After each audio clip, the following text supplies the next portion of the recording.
नरेंद्र मोदी ने आज 7 वॉरियर्स चुने। प्रधानमंत्री ने उन 7 को अपने सोशल मीडिया अकाउंट का पासवर्ड दे दिया।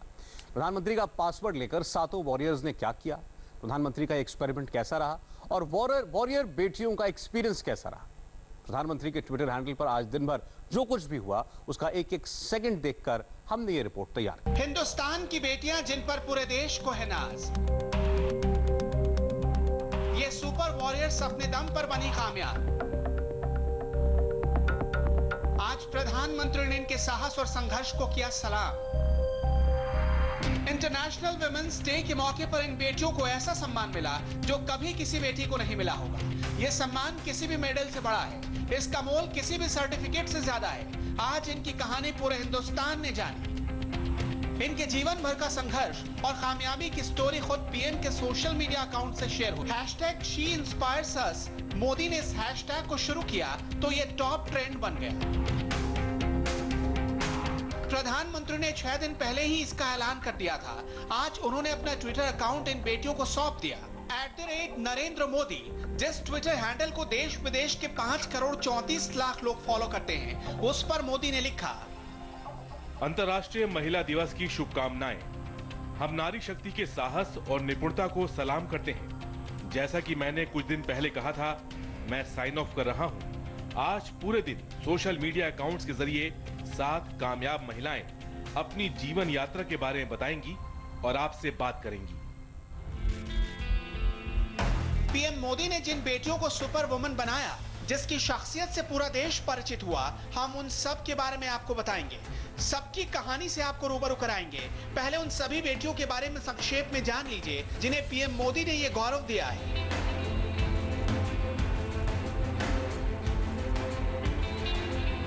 स्नेहा मोहनदास, जिनकी पहचान है food bank India. Malvika Iyer, motivational speaker जो दिव्यांगों के लिए है मिसाल। आरिफा जान, कश्मीर की कामयाब बुनकर। कल्पना रमेश, हैदराबाद की वाटर वॉरियर। कलावती देवी, स्वच्छता की सिपाही। महाराष्ट्र की बंजारा कम्युनिटी की कोरा माटी कलाकार। वीणा देवी, मुंगेर की मशरूम किसान। ट्विटर @नरेंद्र मोदी हैंडल से सबसे पहले स्नेहा मोहनदास ने ट्वीट किया। स्नेहा ने 2 मिनट 36 सेकंड का अपना वीडियो भी शेयर किया, जिसमें उनकी जिंदगी की कहानी है। I started this food bank on 2015 before Chennai flood. The basic motto is to fight against hunger and create a hunger-free nation. My mom used to call all the orphanage kids to home to serve food on my grandpa's birthday and special occasions. So that is how all it started. And I want to connect the younger generation. It all started with Facebook, social media, the virtual world. Sneha Mohandas food bank चलाती हैं। 2015 में चेन्नई में बाढ़ आने से पहले स्नेहा ने food bank of India की शुरुआत की थी, जिसका मकसद भूख से लड़ना और भारत को एक ऐसा देश बनाना है जहां कोई भूखा नहीं रहे। उनका सपना है भारत हंगर फ्री नेशन बने।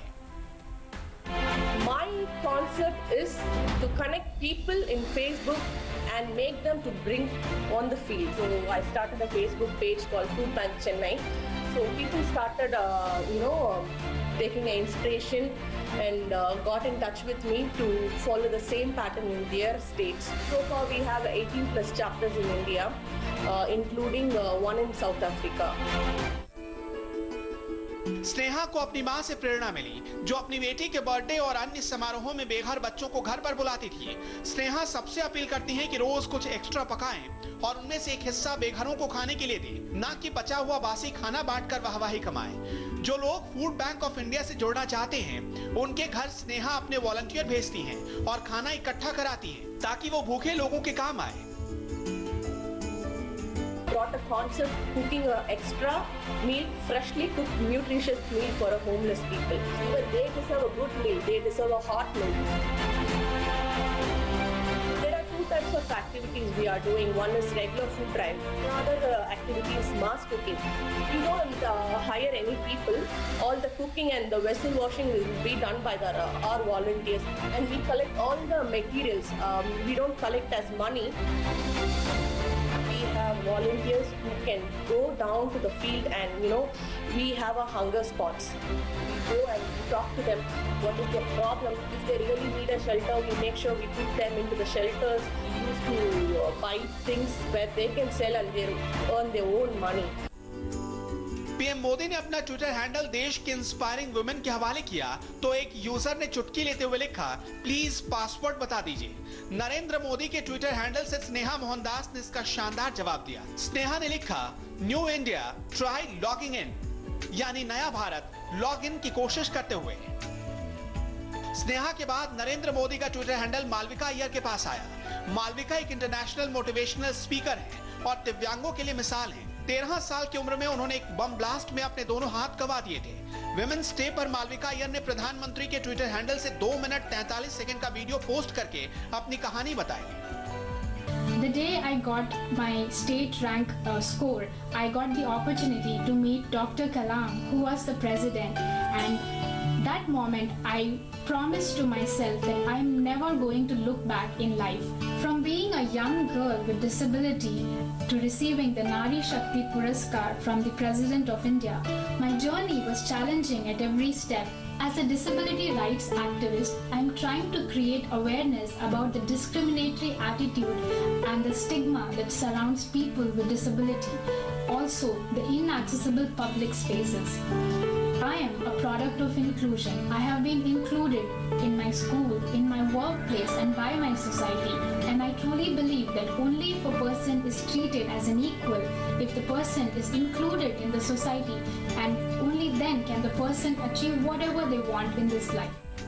मालविका विकलांगों के हक के लिए लड़ने वाली एक्टिविस्ट हैं। सोशल वर्क में पीएचडी के साथ फैशन मॉडलिंग करती हैं। उनका जन्म तमिलनाडु के कुंभकोणम में हुआ, लेकिन परवरिश राजस्थान के बीकानेर में हुई। महज 13 साल की उम्र में वो एक भयानक हादसे की शिकार हुई थी। ग्रेनेड ब्लास्ट में उनके दोनों हाथ चले गए, पैरों में भी कई फ्रैक्चर्स आए और नर्वस सिस्टम डैमेज हो गया। इलाज के लिए उन्हें 2 साल तक चेन्नई के एक अस्पताल में रहना पड़ा। वहीं से उन्होंने एक असिस्टेंट की मदद से प्राइवेट कैंडिडेट के तौर पर एग्जाम दिया, जिसमें मालविका ने 97% मार्क्स हासिल किए। मालविका ने दिल्ली के सेंट स्टीफन कॉलेज से इकोनॉमिक्स ऑनर्स की डिग्री हासिल की। दिल्ली स्कूल से सोशल वर्क में मास्टर्स और मद्रास स्कूल से एमफिल किया। I have been included in my school, in my workplace, and by my society.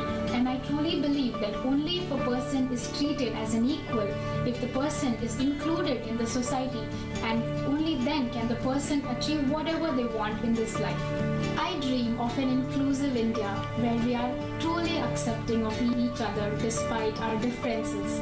Acceptance is truly the greatest reward that we can give ourselves. I want to thank our Prime Minister, Shri Narendra Modi ji, for creating this wonderful campaign. She inspires us to share success stories of women and inspire each one of us.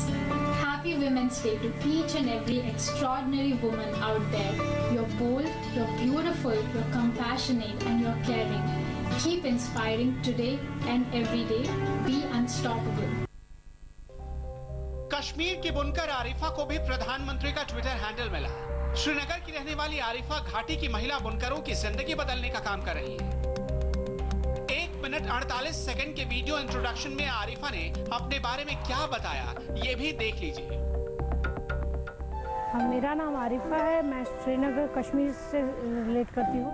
हमने craft management किया तो हमें field visits के लिए ले जाते थे artisans के घरों में।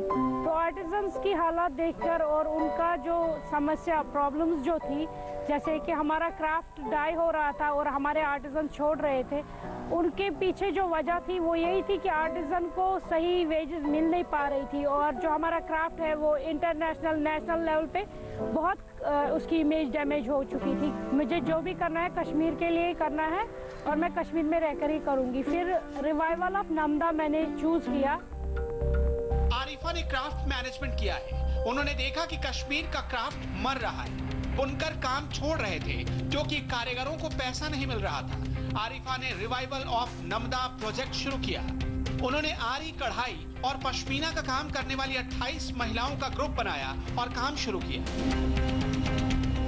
आरिफा ने महिला बुनकरों का पेमेंट बढ़वाया।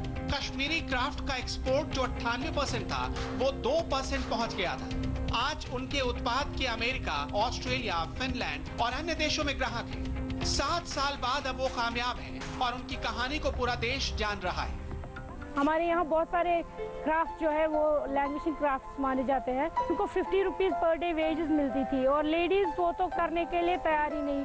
फिर उसमें जो इंटरनेशनल लेवल पे अगर उसको एक्सपोर्ट भी 98% से वो 2% पहुंच गया था। नमदा हमारे यहाँ जो मैंने रिवाइव किया है वो हमारे यहाँ वूलन फेल्टेड का कारपेट होता था। तो रिसेंटली फिर हमने 25 आर्टिजन्स लेडीज़ का जो पर्टिकुलरली लेडीज़ का ग्रुप है आरी एम्ब्रॉयडरी का, उनका लिया और 28 लेडीज़ जो पश्मीना स्पिनिंग करती है। तो ये सब 5 इयर्स इन 7 सालों में मैंने इतना एक्सटेंड किया। हैदराबाद की कल्पना रमेश वाटर वॉरियर है। वो बूंद बूंद पानी बचाती है। हैदराबाद में जहां पानी की समस्या है वहां कल्पना नई उम्मीद जगाती है।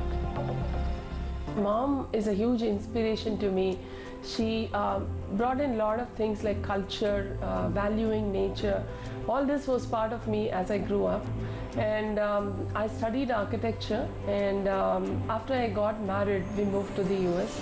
When we came to Hyderabad, every community that we lived in, we were managing tankers for a few months every year.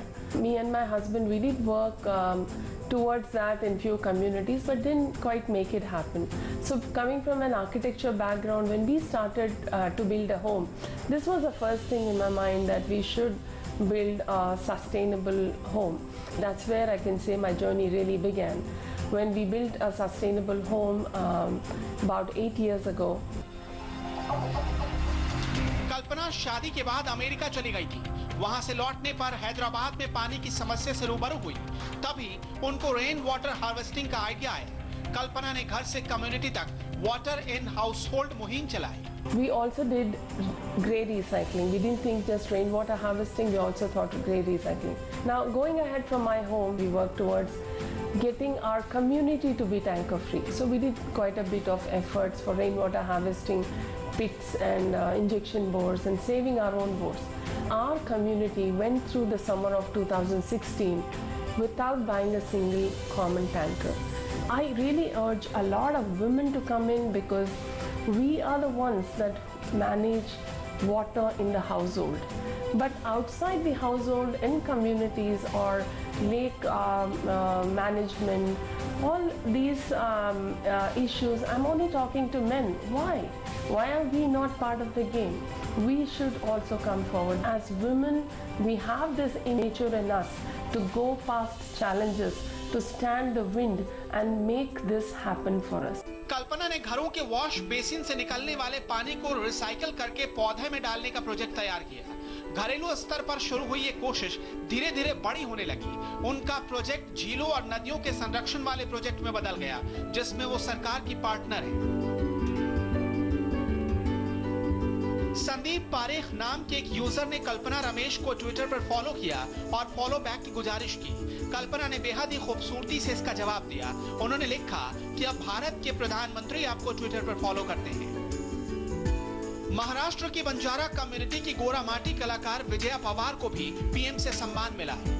Vijaya Pawar 2 दशकों से इस कला को बचाने का काम कर रही है। काम शुरू किया 2000 से 2004 तक। मैंने खुद पूरे जितनी ट्रेडिशनल हमारी चीज़ें थी उसका डुप्लीकेट बनाए हमने। और उसके बाद 2004 में हमने हमारा एनजीओ का रजिस्ट्रेशन किया। सब महिलाएं हैं इस ऑर्गेनाइजेशन में, पूरी इंटरेस्टेड महिलाएं हैं। फिर मैंने खुद से शुरू किया। फिर मेरे गांव में मैंने मेरी महिलाओं को मैंने ट्रेन किया। पहले मेरा घर, फिर मेरा गाँव, और फिर मैं तालुका लेवल पे काम पे गई। कानपुर की कलावती देवी शौचालय की सिपाही, वो स्वच्छता की लड़ाई लड़ रही हैं। वो जिस जगह पर रहती हैं, वहां पर हर तरफ गंदगी ही गंदगी थी। शौचालय बनाने के लिए उन्होंने घूम घूम कर पैसा इकट्ठा किया। आखिरकार सफलता हाथ लगी। लोगों को जागरूक करने में थोड़ा वक्त लगता है, लेकिन कलावती देवी लगी रही। आज वो हजारों शौचालय बनवा चुकी है। एक झोपड़पट्टी राजापुरवा है जिसमें हम रहते थे। वहाँ की स्थितियाँ बहुत खराब थी। कीड़े मकोड़ों के तरीके जनता हमारी रहती थी। न पीने का पानी था और न कपड़ा धोने नहाने का साधन था कोई। बातचीत के जरिए करीब साल 2 साल इस तरीके से बीता। उसके बाद जब जनता की समझ में हमारी बात आ गई तो झूमने का कोई कार्य नहीं रहा। बस्ती का शौचालय बनवाया, भीख मांग मांग के 50 रुपया, 100 रुपया, 10 रुपया इस तरीके से 1 साल इकट्ठा किया। दूसरे साल 55 सीट का शौचालय और 11,000 लीटर की टंकियां 2 लगवाई। बस्ती के अंदर घर घर में टोटियां पहुंचाई। प्रधानमंत्री ने महिला दिवस के लिए जो वादा किया था उससे ज्यादा पूरा किया। इन 7 सुपर वुमेन की कहानी से देश अनजान रह जाता, लेकिन नरेंद्र मोदी ने इन बेटियों को उनकी जिंदगी का सबसे बड़ा गिफ्ट दे दिया।